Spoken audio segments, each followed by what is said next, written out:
Bonjour, je suis le Dr Brech Saskia, neurologue au CHU de Nice, spécialisée entre autres dans la myasthénie et également sexologue. La myasthénie auto-immune est une maladie de la jonction neuromusculaire qui, avec la fabrication des anticorps, permet une mauvaise communication entre le nerf et le muscle. Et ces symptômes à l'origine de ce trouble sont classiquement la vision double, la paupière qui chute, une faiblesse au niveau des 4 membres, des difficultés à avaler ou à respirer. Donc ces symptômes sont très bien connus et peuvent avoir un impact important dans la qualité de vie, mais aussi dans la vie intime. Donc il est très important de pouvoir discuter de l'intimité et des troubles que vous pouvez rencontrer dans votre sexualité auprès du neurologue ou d'autres intervenants médicaux pour pouvoir essayer de trouver des solutions. La première des prises en charge est d'oser en parler parce que vous allez voir, il peut y avoir des solutions dans cette prise en charge des troubles sexuels dans la myasthénie. Les troubles sexuels dans la myasthénie sont encore très peu connus. Il y a 2 études actuellement, une étude chinoise qui date de 2021, qui ont comparé 158 patients myasthéniques versus des patients qui n'ont pas de pathologie particulière, et ils ont mis en évidence que chez les patients myasthéniques, il y avait 2 fois plus de troubles sexuels, aussi bien chez l'homme que chez la femme. Les troubles que l'on peut retrouver dans cette étude sont la dysfonction érectile, les troubles du désir, les troubles de la lubrification et les troubles de la satisfaction sexuelle. Il existe également une autre étude française, l'étude taxonomie, qui a été réalisée en 2024 et qui avait pour but de faire un état des lieux des symptômes généraux qui peuvent impacter la vie du patient myasthénique. Il y a 190 patients qui ont été inclus dans cette étude et les patients avaient pour but de remplir un questionnaire pour tous les troubles qui pouvaient les déranger et nous avons inclus les troubles de la sexualité. Et malheureusement, nous n'avons pas eu 190 patients qui ont répondu, mais uniquement 48, ce qui est déjà bien.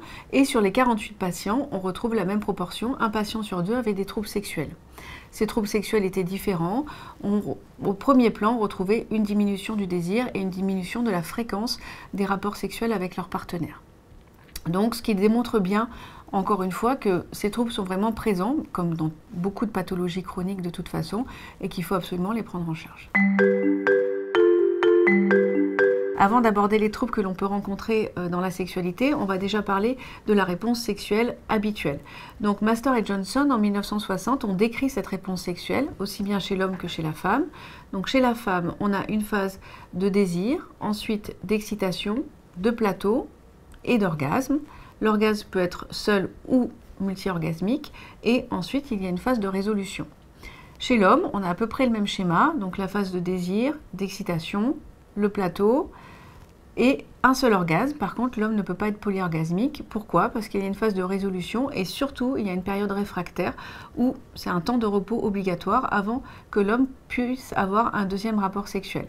Plus on est jeune, plus cette période réfractaire est courte et donc on peut enchaîner les rapports, et plus on vieillit, plus on peut mettre du temps entre chaque rapport pour pouvoir en avoir un.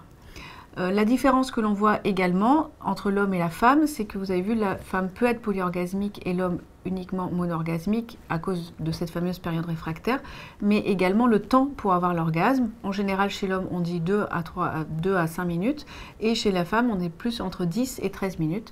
Donc il y a cette grande différence. On connaît évidemment l'homme et la femme ne sont pas pareils, ça on le sait, mais c'est bien démontré aussi sur la phase orgasmique. Les troubles sexuels que l'on peut rencontrer dans la myasthénie sont comme dans la population générale. Donc vous avez vu les différentes phases que l'on a dans la sexualité. Toutes ces phases-là peuvent être atteintes. Le désir, l'excitation, l'orgasme.